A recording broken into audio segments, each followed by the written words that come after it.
মুর্শিদে জামানা শামসুল উলামা বিশ্ব ওলি আল্লামা সাদ কিবলা ফুলতলি রহমতুল্লাহ আলাইহির ইসালে সওয়াব উপলক্ষে আয়োজিত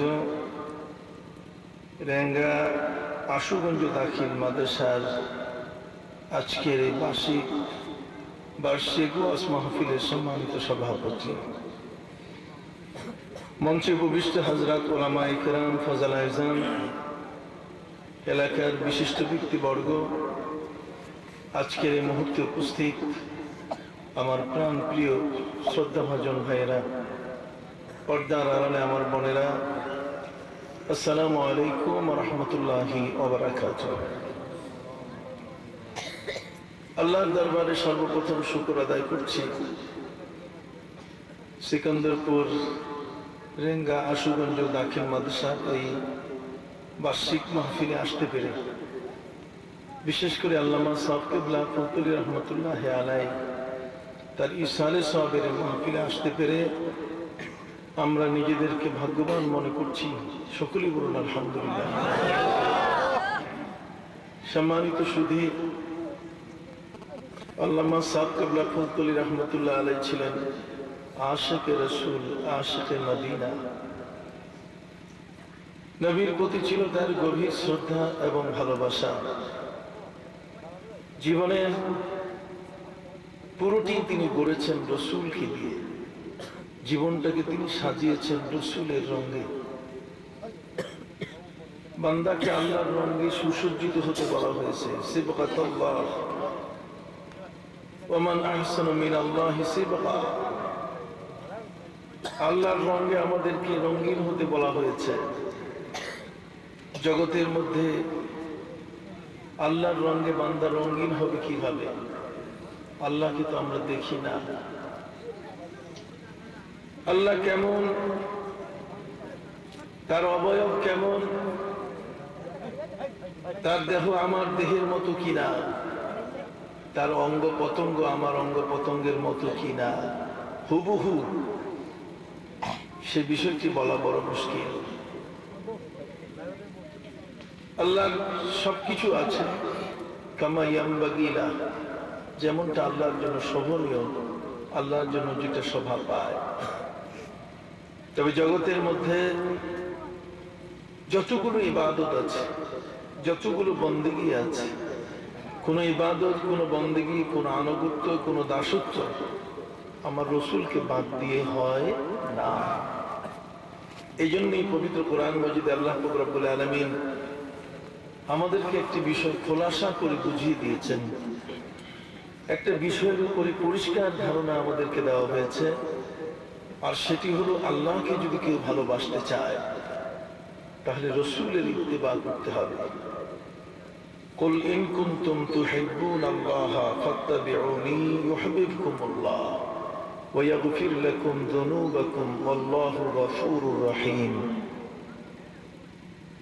আল্লাহকে ভালোবাসতে হলে রসুলকে ভালোবাসতে হবে, রসুলের ইত্তিবা করতে হবে, অনুসরণ করতে হবে।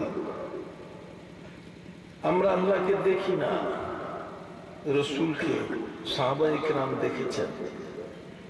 রসুলের শামায়েল আমাদের জানা আছে।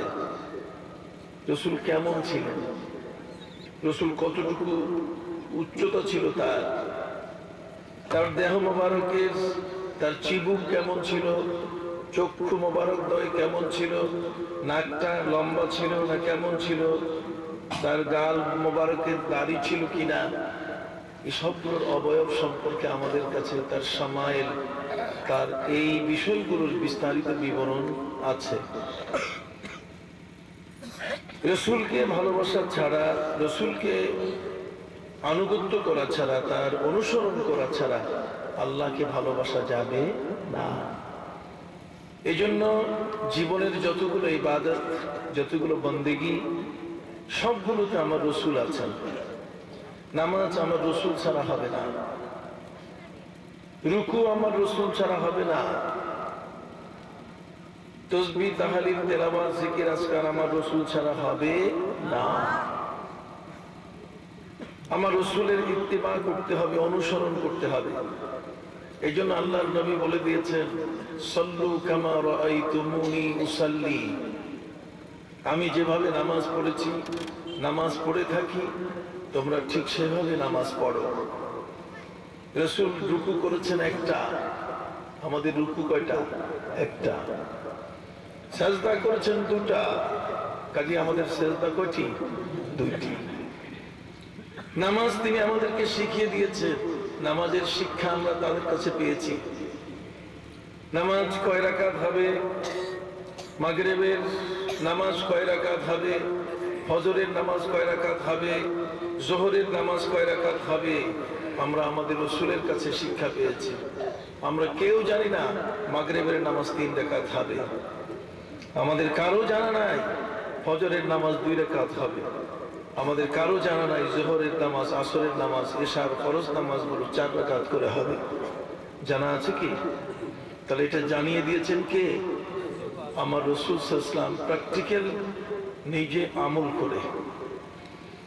কাজেই যদি আল্লাহর ইবাদত কেউ করতে চায়, নামাজ পড়তে চায়, তাহলে রাসূলের রুকু সাজদা, রাসূলের শেখানো সেই মাগরিবের 3 রাকাত ফরজ মেনে তাকে 3 রাকাতই আদায় করতে হবে। সরাসরি আল্লাহর কোন আনুগত্য আমাদের পক্ষে সম্ভব নয়। প্রত্যেকটি আনুগত্যের মধ্যে রাসূল রয়েছেন, প্রত্যেকটি ইবাদতের মধ্যে কি আছেন? রাসূল আছেন। সম্মানিত সুধী, সেজদা করতে গিয়ে কপাল রাখবো না নাক রাখবো? নাক দিয়ে কি সেজদা হবে না কপাল দিয়ে সেজদা হবে? কে শিখিয়েছেন? রাসূল শিখিয়েছেন। কথা বুঝতে পেরেছেন?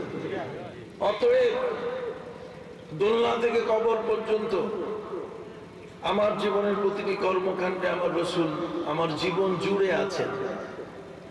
আমি আমার রাসূলকে বাদ দিয়ে আমার কোনো ইত্তেবা নাই, আল্লাহকে মানার কোনো উপায় নাই।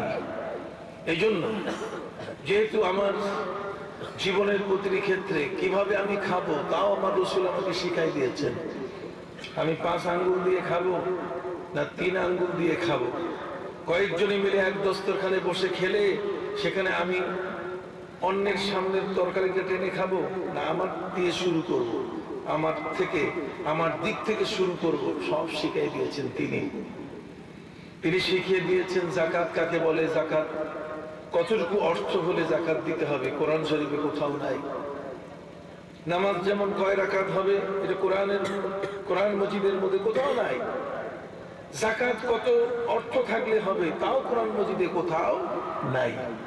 কোরআন মজিদে কোথাও নাই যে কি পরিমাণ অর্থ হলে করে আপনার উপরে হজ ফরজ হবে। বলা হয়েছে মানিস্তাতা ইলাইহি সাবিলা, সামর্থ্যের ব্যাখ্যা বিশাল। আমরা আমাদের হজের মধ্যে ইহরাম বাঁধি, হজের মধ্যে যে ইবাদতগুলো করি সমস্ত ইবাদত নবীর পক্ষ থেকে শেখানো। আমার নবী বলেছেন, খুযু আন্নী মানাসিকাকুম, তোমরা আমার থেকে হজ শিখো। আমার হজ তোমাদের হজ হতে হবে, আমার উম্মতের হজ হবে আমার হজ। বলুন সুবহানাল্লাহ। ভাইরা আমার, জীবনের প্রতিটি ক্ষেত্রে বিবাহ শাদী নবীজি যেভাবে করেছেন, যেভাবে তিনি বলেছেন, ঠিক সেই নিয়মেই আমাদের বিবাহ শাদী হতে হবে। এর বাইরে কি গোছার করা যাবে? দাড়ি রাখবেন, সে দাড়ি রাখলে কি সেই দাড়ি যদি রবীন্দ্রনাথের মতো লম্বা হয়, নাভি পর্যন্ত ছাড়িয়ে যায়, তাহলে সে দাড়ি নয়। কথা বুঝতে পেরেছেন? আপনার জীবনের প্রতিটি ক্ষেত্রে, আপনি যে একজন মুসলমান, আপনার প্রতিটি ক্ষেত্রে আপনার ইসলাম, আপনার মুসলমানিকে ঠিক রাখতে গেলে আপনি আমার রাসূল ছাড়া কখনো এর বাইরে গেলে আপনার ঈমান ইসলাম প্রমাণ হবে না। এই জন্যই পবিত্র কোরআন মজিদে আল্লাহ পাক রব্বুল আলামিন বলে দিয়েছেন, কুল ইন কুনতুম তুহিব্বুনাল্লাহা ফাত্তাবিউনি, তোমরা যদি আল্লাহকে ভালোবাসতে চাও তাহলে আমাকে আমার অনুসরণ করো। তার মানে আমাকে বাদ দিয়ে আল্লাহকে ভালোবাসা যাবে না। মান আবাদাল্লাহ জাল্লা ওয়া সানা, যে ব্যক্তি আল্লাহর ইবাদত করলো পরিপূর্ণভাবে, ওয়া তারাকা মুহাম্মাদান, কিন্তু আমার রাসূলকে সে বাদ দিল, কিয়ামত পর্যন্ত যদি সে রুকু করে সিজদা করে, সেই রুকু সিজদা কোনোটাই আল্লাহর দরবারে কবুল হবে না। তাহলে আসুন, যেই রাসূলের আনুগত্য, যেই রাসূলের অনুসরণ আমাদের জীবনের প্রতিটি ক্ষেত্রে আমাদের আমলগুলোকে আমলে পরিণত করে দেবে, সেই রসুলের পরিচয় আমাদের জানা দরকার আছে কিনা? সবাই বলেন আছে কিনা? আমার রসুলকে, মোহাম্মদকে এমন একটি প্রশ্ন যদি পৃথিবীতে কাউকে করা হয়, রে ভাইরা, জগতের মধ্যে যদি কোনো পরীক্ষা হলে কারো যদি পরীক্ষা নেওয়া হয় যে মোহাম্মদ কে,